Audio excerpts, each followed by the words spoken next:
size of the line. Then you'll pass this in back through this first loop there, and then back through here.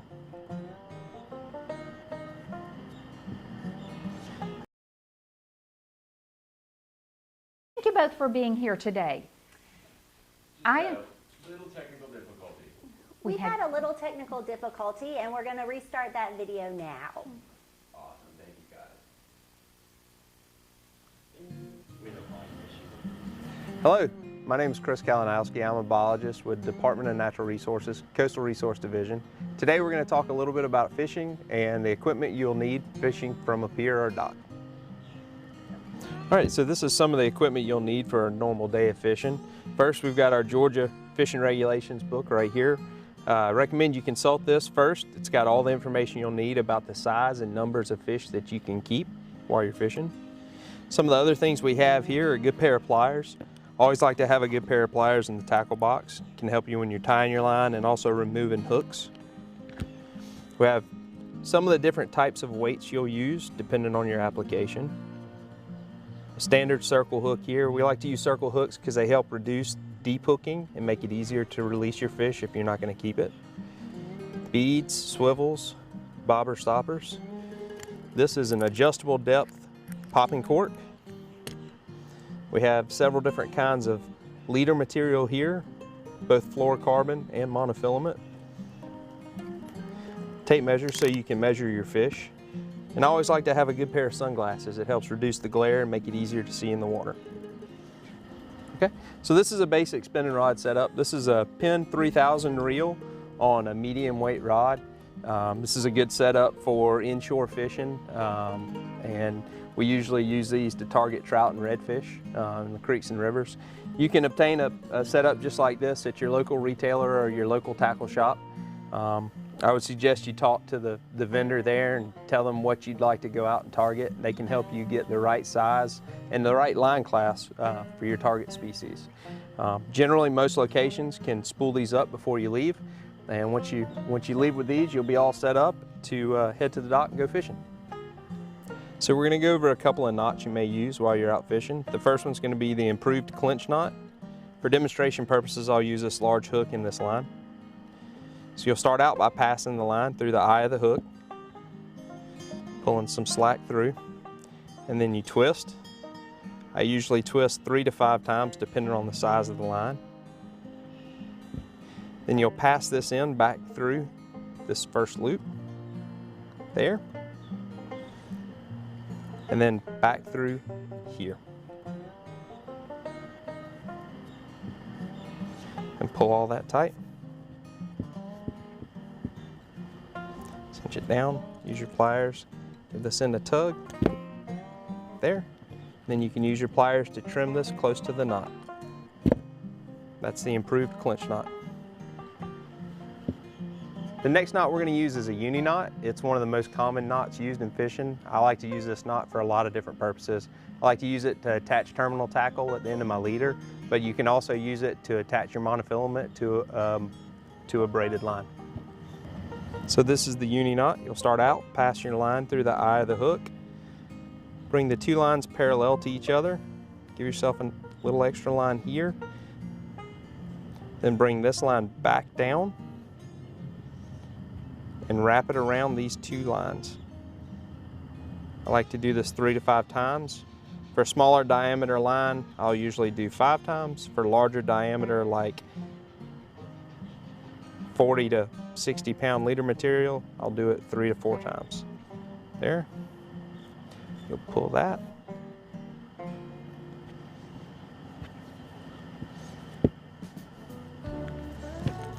Give that a tug with your pliers, and then trim that loose end. That's the uni knot. So next we're going to rig up for bottom fishing. Bottom fishing is a technique you'll use fishing from a dock or a pier where you fish vertically. So you'll just let your line drop down into the water. You don't have to do a lot of casting. It's a very simple technique. It's used most commonly for targeting fish like whiting or croaker or flounder. So we're going to start out attaching our lead to the main line from the fishing rod. This is braided line that we use on our spinning rod. We're just going to use that uni knot to attach this lead.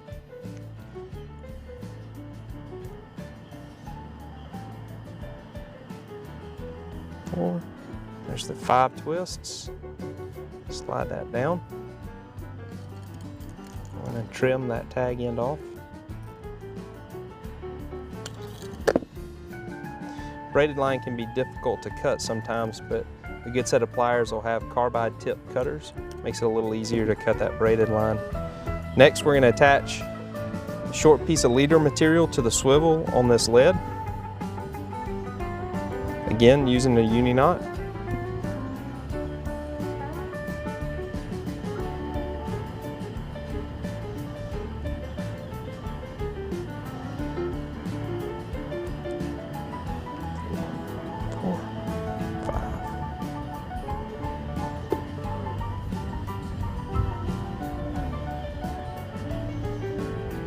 Trim off that tag end.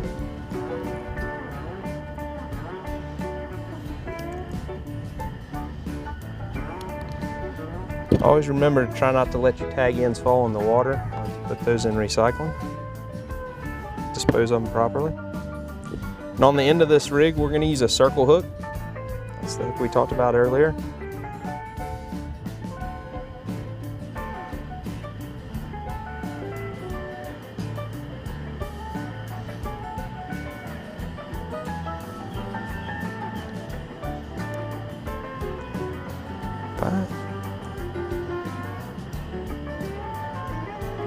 There we go. So again, we've used a uni knot for all these attachments. And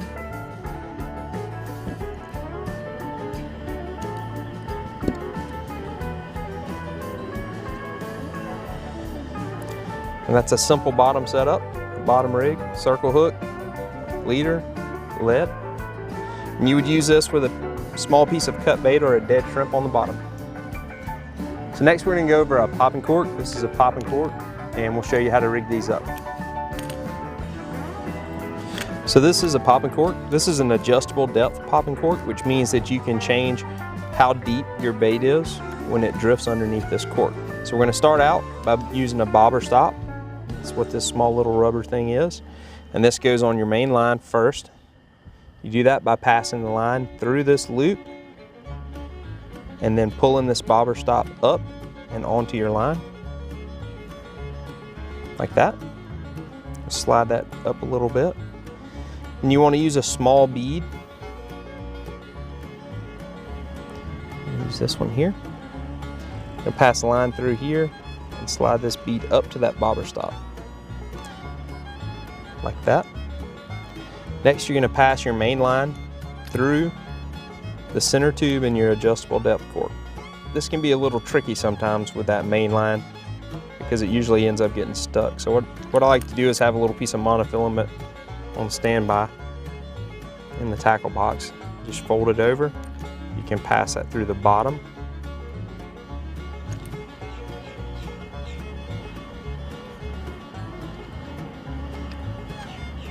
It goes right through. Out the top of your cork here.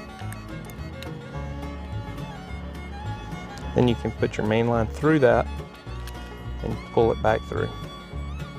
That's a simple little trick for getting your line through that adjustable cork. And as you can see now, that bead and the bobber stop right at the top of your cork. You can slide these up to adjust your depth. Next, we put a bead at the bottom and tie on our lead. The bead at the bottom goes down and keeps that cork from landing on the top knot that you're going to use on this lead. So again, we're going to use our uni knot here to attach the lead to the main line. 4, 5. There we go. Cinch that down. Trim up your tag end here. Then you're going to want to use a little piece of leader material underneath that.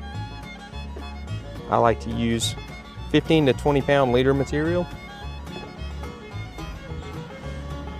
And I usually use about 8 to 10 inches of that. So then you'll attach that leader material to the swivel underneath your lead here.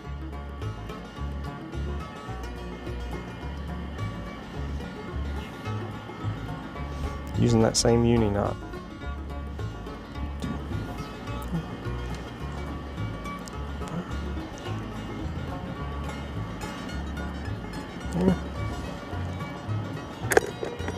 And then we're going to use a slightly different kind of hook for this. We'll use a small jig head.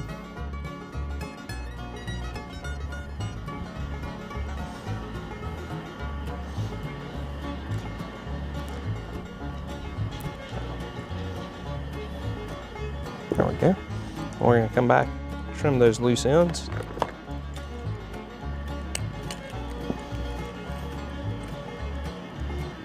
On both knots.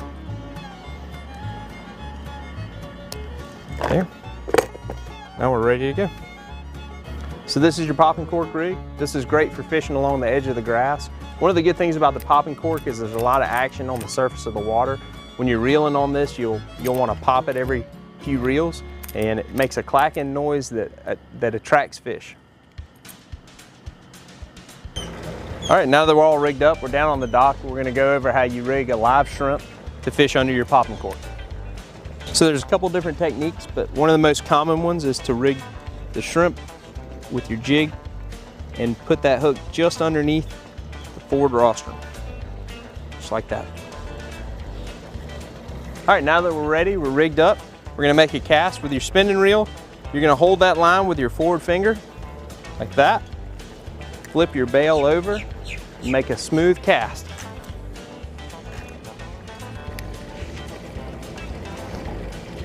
Once everything settles down, you want to give that cork a pop.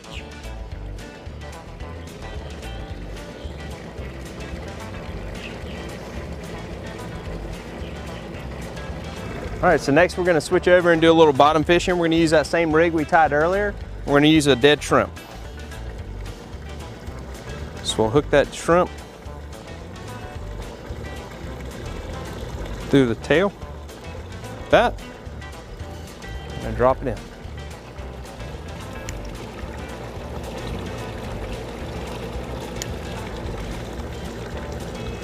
So we'll drop our line all the way down to the bottom till we feel it hit the bottom and stop. And then reel up just a little bit. All right. Got a bite? There he is. All right. Okay. Looks like we got a little sheep's head. Let's bring him up here on the dock. So this guy's a little small, so we're going to be releasing him today. So this is where your pliers come in handy. These guys have really hard mouths. So you want to grab him, be careful because he has sharp spines across the back. Those dorsal fins, really sharp here. Here. So you can see that circle hook did its job, hooked him right in the corner of the mouth. Use your pliers and grab that hook close to the mouth. Just back that hook back out. Like that. All right, this guy's ready to release. Sheep's head are a great eating fish, but because of his size, we're going to turn this guy loose. All right, get him into the water. All right, he's off. There we go. That's how you practice safe catch and release. All right, thanks everybody for tuning in today. We hope you learned something. We'd like to encourage everybody to get out in the water and go fish. When you do, keep what you need and release the rest. Have a great day and we'll see you on the water. What a great video. Wow, thank you. That was so good. Okay, just a quick reminder as we are moving forward, if you have questions, please send them via Facebook or YouTube. I'm going to be waiting. But in the interim, naturally, I've got some ahead of the game just in case, and some that you might find interesting will be very informative to you, with the first one being, Kate, how old do you need to be to get a fishing license? So anybody can go fishing, but to have a fishing license, you need to be 16 or older. So that's the point at which you have to purchase a fishing license. But if you're younger, under the age of 2, you can get some really good deals on some lifetime fishing licenses. In the book that Chris mentioned in the video, on one of the pages, it's got all of the information about that. So 16 and up is the age that you have to have your fishing license. Okay. Where do you go to get a fishing license? So you can get your fishing license at some hardware stores, some sporting goods stores, but actually the most convenient place to get it is online. And you can purchase that, and the website is right there. You just go to the fishing licenses. GeorgiaDNR.org. GeorgiaDNR.org. That's great. Okay, so how long is it good for? So your fishing license is good from 1 year of purchase, from 1 year after the date of purchase, unless you get one of those lifetime hunting and fishing licenses. You also, if you're going to do fishing in saltwater, you need to make sure you get your SIP permit. So SIP stands for the Saltwater Information Permit, and that helps collect information to help manage our fisheries. Oh, that's interesting. That's good to know. Thank you. Okay, so we've got our license, and now we want to go out fishing. So what is the largest species of fish caught in Georgia? Yes, ma'am. We have a few number of large species here on our coast. Typically, your largest species will be sharks and rays, which can get up to 6 and 7 feet and even bigger. A popular sport fish is the tarpon, and those fish can also get up to 6 and 7 feet and over 100 pounds, and they're a great fight, and they bring a lot of people to our coast. Oh, wow. That does sound like a lot of fun. Okay, let's just say I'm out fishing, and I think I've really caught a large fish. How do I submit a possible record-breaking catch? Yes, that can be an exciting moment, but you don't want to forget to take some pictures. You know, that is a cool thing. And if you really want to see if it's a record-breaking, you'd bring it to our campus here, and we'll have a marine biologist assess it and see if it is, in fact, a record-breaking fish. I'll keep trying. Yes, ma'am. Go ahead. Okay, now I'm wondering, do you need a fishing license for crabbing or cast nets? Yes, you do need your fishing license for that, and you also need that Saltwater Information Permit, the SIP. The SIP is free, but like I said earlier, it helps us collect information to manage the fisheries. Okay. Well, now, still waiting on questions, but I've still got some just in the event that they aren't coming in quick enough. But here's one. What species of fish are most abundant? Yes, ma'am. So typically our most abundant fish will be bait fish here. So Atlantic menhaden and mullet. Those get really big schools, and you can find a lot of numbers of them. And one of our most popular recreational fish is the beautiful redfish, which loves to eat on those menhaden and mullet. This is a great fighting fish and a great eating fish. That is a beautiful fish, and it is delicious. Yes, ma'am. And you can find more about our recreational fisheries here if you go to our website. And the website is on the screen or coming across for you all. Okay, if I'm going out fishing like that, but I'm just a beginner, what type fishing pole, what reel should I use? Yes, ma'am. I got a perfect example right here. So typically for beginners, I'd recommend a spinning reel. It's an open face reel. It's easy to cast, easy to maintain, and easy to rinse, because saltwater can be very, very corrosive and can mess up your fishing. Typically I'd use, for beginners, probably anywhere from a 2,500 size reel to 4,000 fishing off a dock or a pier.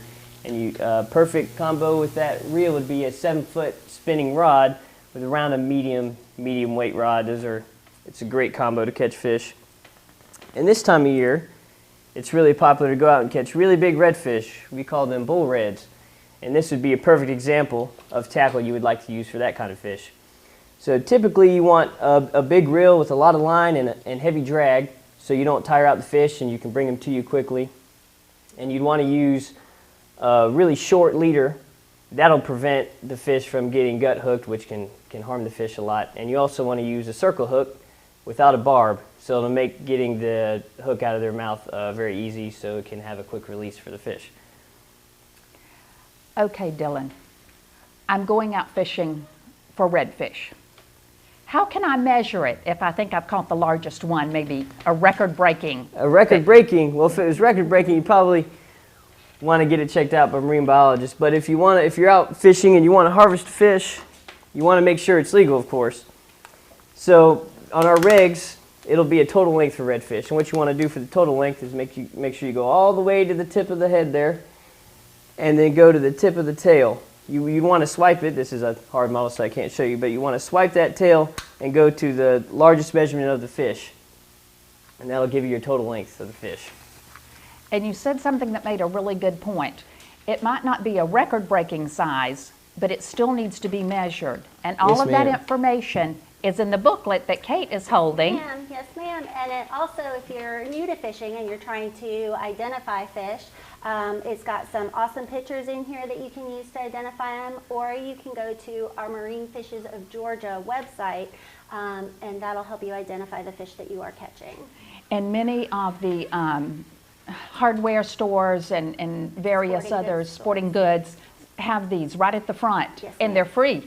Yes, and they are at our office also, Oh, One good point. Conservation Way in Brunswick. So all they need to do is pick one up, and they've got a wealth of information or online. Okay, something that I wonder, any local hot spots on these fish? I'm going out really trying to get a really good one. So where should I go, Dylan? Yes, ma'am. That's a good question.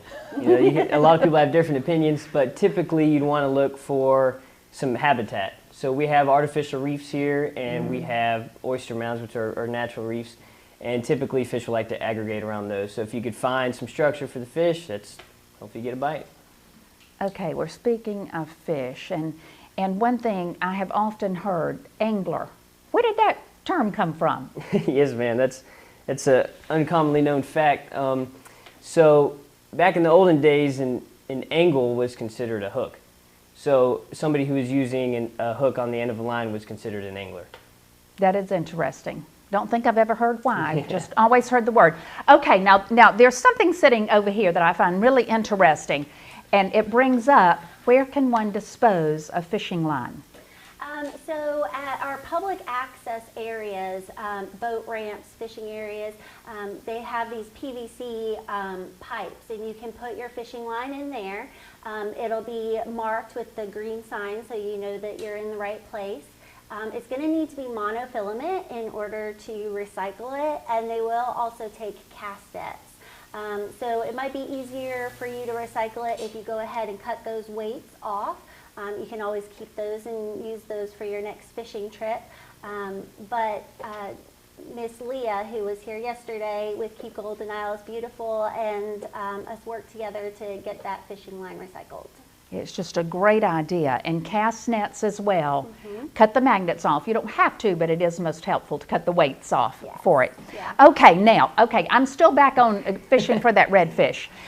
Okay, what's the best bait that I could use? The best bait you use for redfish, there's a lot of different things you could use. Typically, live shrimp under a popping cork is a popular bait. Just like we saw in the video. Yes, ma'am, exactly. Okay, well, I can tell by that question coming across someone else wants to be out there fishing for redfish as well. Okay, let's see what else we've got here. Any other questions, please send them through. A few more minutes. But in the interim, I want to ask you both how you really got started in this field. Kate, tell us, how did you get into this? So I was born in Brunswick and went all the way through high school here, went to the University of Georgia, and then when I graduated, I knew I didn't want to sit at a desk every day, so the Department of Natural Resources seems like a good spot to start. So that's how I got my start. What about you, Dylan? Yes, ma'am. I grew up here, and my dad did a great job of getting me out in the environment and catching fish and hunting, and I fell in love with it at an early age. And as a young kid, I would go to CoastFest, and as I got older and older, I started really learning about what we did here at Coastal Resources Division, and I knew that's what I wanted to do. I tell you what, that's impressive. You grew up going to CoastFest, because I really love CoastFest. Yes, I get ma'am. so excited, and I just look forward every year to it going on. Generally that first weekend or the first Saturday in October, and I'm looking for it next year, hopefully outside. Okay, now one thing I'm wondering. Oh, I did want to mention though, Dylan, you're right. Your dad took you out, and your brother. And you Yes, both ma'am. love Yes, ma'am. working with the Coastal Resources Division. Yes, ma'am. I think that's most impressive as well. Okay, what is the largest fish that's been caught in Brunswick? Yes, ma'am. So the biggest species we've caught here in Brunswick would be a hammerhead, and it was caught in 1973. Wow. Yes, ma'am. 770 pounds. 770 pounds. 170-pound hammerhead? 770. Oh, 770. Oh, my goodness. Wow, in 1973. Okay, guys, you got to be out there working at it. I see something new coming up. One thing that I haven't mentioned, we do have various fish shown that are up on one of the little boards here, but we also have the artwork, some stunning, stunning artwork from the children who helped us from St. Francis and Needwood Middle School. Thank you, thank you. It does show a lot of the good migrations, which we're really focusing on this time for CoastFest, and just always it's nice to know what migrates through and so forth. But yeah, thank you for bringing these other fish that we could have up there as well, Dylan, and see. Okay, now, where should I go fish if I don't have a boat? Oh, yes, and we got some great access points. So we have a few fishing piers. There's one on St. Simon's and one on Jekyll, and those are very popular. We also have some older bridges that you can fish off of, and those are really popular land fishing spots. It's also popular this time of year to go fish in the surf. You could catch big bull reds in the surf this time of year, and during the summer you can catch all kinds of things, whiting, sharks, some kind of catfish, and you can go to our website and find more about those recreational species. Excellent point, in the surfs and all as well. A comment, Kate? I was just going to say that if you go fishing on the beach, which is a great place, please be considerate of the people swimming there. But our website has those public access locations, and we work hard on keeping those available. That's great. There again, it's just so good for us to have the internet to go to now to find anything's online so we can find it. Okay, any other questions coming through? Then I would say this has just been a great, great session. Thank you all. It's so educational, and I think it's probably time that we must end. But I do thank you, Kate and Dylan, for all the great information on green growth and on fishing. Definitely on the fishing. I think green growth was just before, and that's just in my mind, I guess. But yes, thank you so much. Very informative, and we're going to be looking for the books. We're going to be looking online, searching things out. If we're 16, we're going to make sure that we have our fishing license, and maybe we'll be praying, though, that our parents bought one for us, a lifetime license. If you're under 2, go get that lifetime license right away, but you all can't do that. You're dependent on your parent, but as it comes along, lifetime license is really a way to go, all online. Thank you so much for joining us today, and we'll look forward to seeing you this afternoon.